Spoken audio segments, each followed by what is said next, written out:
अथ चैनं नित्यजातं नित्यं वा मन्यसे मृतं तथापि त्वं महाबाहो नैवं शोचितुमर्हसि। प्रिय दर्शकों नमस्कार।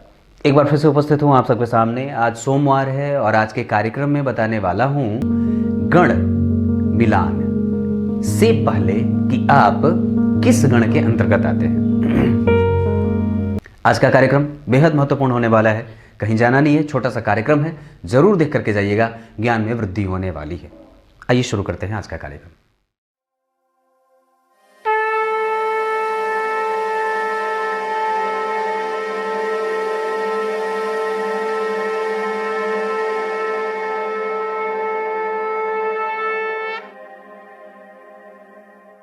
आइए अब आपको सीधे विषय पे लेके आता हूं। बात बस इतनी सी है और वो ये है कि आप किस वर्ण के हैं ये कैसे जानेंगे। कभी भी किसी भी कुंडली को मिलाने से पहले या कभी भी विवाह के बारे में अगर कोई बात चल रही हो तो जातक और जातिका के वर्ण का मिलान सबसे ज्यादा आवश्यक होता है। ये आपकी कुंडली में बैठे चंद्रमा के आधार पर तय किया जाता है। आपकी कुंडली में चंद्रमा जहां बैठे होते हैं वहां से ही वर्ण को ज्ञात किया जाता है। ये कैसे जानेंगे कि आप किस वर्ण के हैं, इसके लिए बता दूं कि आपकी कुंडली में चंद्रमा अगर कर्क के हों, वृश्चिक के हों या मीन के हों, अगर आपकी कुंडली में चंद्रमा जहां बैठे हैं वहां 4 नंबर या 8 नंबर या फिर 12 नंबर लिखा हो तो निस्संदेह आपको यह समझ लेना चाहिए कि आप ब्राह्मण वर्ण के अंतर्गत आते हैं। और ऐसी स्थितियों में जातक ब्राह्मण के सदृश भगवत भक्त होता है और विद्वान होता है, समझदार और आसानी से सबके साथ सामान्य व्यवहार से भी ज्यादा उत्तम व्यवहार करने वाला होता है। वर्ण के आधार पर ही जातक के गुण और दोष का अध्ययन आसानी से पता लगाया जा सकता है। उसके अंदर उस तत्व की अधिकता होती है या उस गुण का प्रादुर्भाव आसानी से होते देखा जाता है।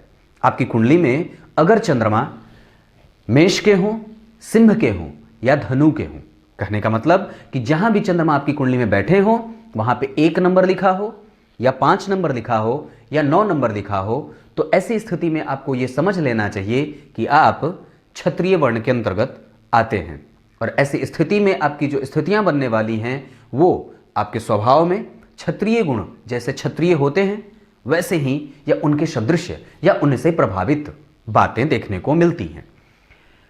मेष, सिंह और धनु ये क्षत्रिय वर्ण की राशियां होती हैं। अगले ही पंक्ति में अगर आप वृषभ के हों, कन्या के हों या मकर के हों, ये राशियां होती हैं वैश्य वर्ण की। तात्पर्य कहने का यह है कि अगर आपकी कुंडली में चंद्रमा जहां भी बैठे हैं वहां पे 2 नंबर, 6 नंबर या 10 नंबर लिखा है तो ऐसी स्थिति में आप वैश्य वर्ण के होते हैं। और ये स्थितियां आपकी कुंडली में वैश्य के सदृश गुणों को रखने वाली, ना तो किसी से झगड़ा करना और ना किसी से बहस और बयानबाजी करना। अपने काम से काम और लक्ष्य को ध्यान में रख करके व्यक्ति नित्य निरंतर जीवन की सीढ़ियां तय करता है। साथ ही साथ अगर आप मिथुन के हैं, तुला के हैं और कुंभ राशि के हैं, मतलब आपकी कुंडली में अगर चंद्रमा मिथुन राशि में बैठे हों यानी कि जहां वो बैठे हों वहां 3 नंबर लिखा हो या 7 नंबर लिखा हो या लिखा हो 11, तो समझ लेना चाहिए कि आप शूद्र वर्ण के अंतर्गत हैं। और शूद्र वर्ण के अंतर्गत व्यक्ति जो आते हैं वो प्रतिक्रियावादी होते हैं। उनमें हो सकता है कि आत्मसंतुलन की स्थिति थोड़ी कम होती है या तीव्रतया विकास करने वाली ये राशियां होती हैं। व्यक्ति की कुंडली में कभी भी अगर आगे बढ़ना चाहते हो विवाह के लिए तो निस्संदेह व्यक्ति के वर्ण को जरूर देख लेना चाहिए। अष्टकूट मिलान में यह सबसे प्रमुख और सबसे पहली सीढ़ी होती है जिसको कि समझना हमें अत्यंत आवश्यक होता है। कार्यक्रम के आरंभ में बोले गए श्लोक का अर्थ बता देता हूं। गीता के दूसरे अध्याय के 26वें श्लोक में भगवान ने बात कही है। क्या कही है? अगर इस शरीर के अंदर जो रहने वाला शरीरी है या इस शरीर के अंदर जो रहने वाले जिसके बारे में हम आत्मा कहते हैं, पहले तो वो कभी मरती नहीं है और ना कभी वो पैदा होती है, वो अविच्छिन्न है। फिर भी उसके मरने का या उसके जीने का या उसके जीवित होने का या मृत्यु को प्राप्त होने के बारे में अगर आप विचार करते हैं तो ये आपकी मूर्खता होती है, क्योंकि वो ऐसा है जो अविनाश को प्राप्त कर बैठा है, अविनाशी है, नित्य है, वो शाश्वत है, जो न तो कभी मरता है और न कभी जन्म लेता है। भगवान ने यही बात अर्जुन से कही है कि इन जितने भी लोगों को तुम युद्ध के मैदान में देख रहे हो, इनके अंदर रहने वाला शरीरी और इनके अंदर वास कर रही आत्मा ना तो कभी मरती है और ना कभी पैदा होती है। तो इनके मरने और जीने का कोई शोक नहीं है, और ये सोच करके कि ये आत्मा मरने वाली है या तुम इसके प्राणहंता बनते हो, तुम्हें शोक करना व्यर्थ होता है। बात बस इतनी सी थी, पर बड़ी गंभीर थी।